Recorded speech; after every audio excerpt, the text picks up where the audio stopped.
Il y en a d'autres qui parfois font un détour. Détour, mais déjà comme tu le dis. À l'intérieur d'eux-mêmes par rapport à ça, ils n'arrivent pas à guérir. Ouais, faudrait accepter déjà qu'on est blessé pour être guéri, quoi. En effet. Le savoir.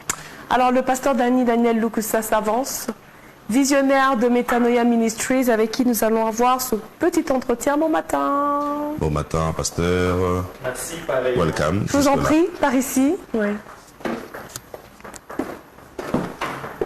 Vous êtes le bienvenu. Merci. Très bien. Alors avec vous justement, on parle de la méditation pour guérir les blessures de l'âme. Comment est-ce que vous définissez la méditation? Parce que pour certains, ça peut faire peur. Quand on parle de méditation, certains vont penser peut-être à la Bible, lire et tout. D'autres vont penser au yoga, ce qui fait un peu plus peur aussi quand même. Mais dites-nous un peu à quoi vous pensez lorsque vous mentionnez la méditation comme source de guérison. Quelle est la caméra qui nous prend? Celle qui est droit devant vous. Vous avez en face de vous. Merci. Merci d'abord pour l'invitation. En parlant de la méditation, nous donnerons d'abord deux petites définitions, simples ou simplistes. La première, la méditation est le fait de faire une lecture profonde de certaines écritures en vue de leur compréhension. Ça, c'est ce que tout le monde connaît.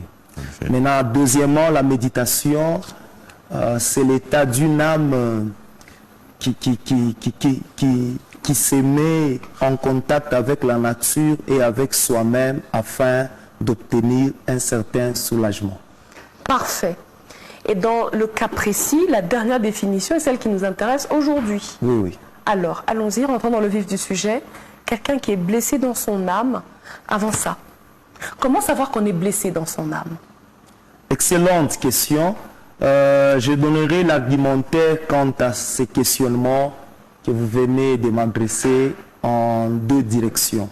La première direction, comment connaître ou reconnaître que l'on a une âme blessée, c'est à partir des réactions que la personne peut afficher. Une âme blessée a toujours présenté une certaine caractéristique, un certain caractère. Vous verrez qu'une âme blessée, la personne sera violente, brutale, belliqueuse, que ce soit dans ses agissements que dans son langage. Une âme blessée, vous remarquerez que la personne, en fait, là je parle des conséquences ou des corollaires d'une âme blessée, qui sont des signes, des symptômes par lesquels nous puissions savoir qu'une âme a été blessée. Donc, la personne n'aura pas d'assurance, de confiance en soi-même. La personne sera renfermée sur soi-même. Elle n'aura pas la capacité de développer les relationnels ou les relations dans la vie. La deuxième direction, comment reconnaître qu'une âme est blessée, c'est au regard de la parole de Dieu. La parole de Dieu étant le standard parfait qui détermine qu'est-ce qu'une âme blessée. Au regard des saintes écritures, au regard de la Bible, l'on sait savoir qu'une âme est blessée. Merci. Un exemple, peut-être dans la Bible, justement, un exemple. Les exemples sont légion, j'en donnerai quelques-uns. Le premier exemple biblique d'une âme blessée, c'est Anne, tel que cela nous est prescrit et décrit dans le livre d'un Samuel.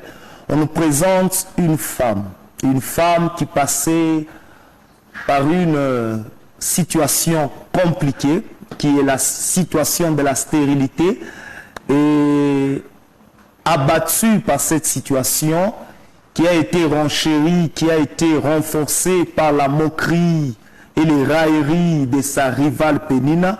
Âme était une âme blessée. Âme était une âme qui s'est mortifiée, une âme meurtrie. Un autre exemple biblique que je donnerai, c'est l'exemple de Dina. Dina, la fille de Jacob, qui fut violée. Et à cause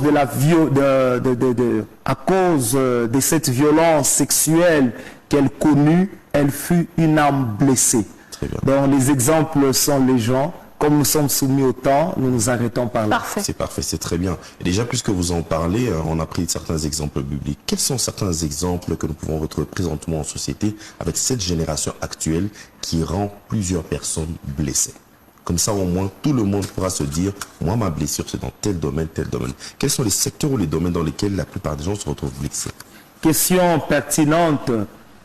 Au jour d'aujourd'hui, dans l'environnement dans lequel nous évoluons, que des âmes blessées, il y en a beaucoup.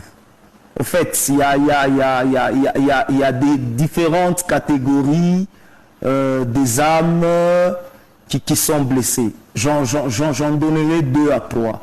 La première catégorie, vous voyez, il y a prolifération, multiplicité des cas de folie.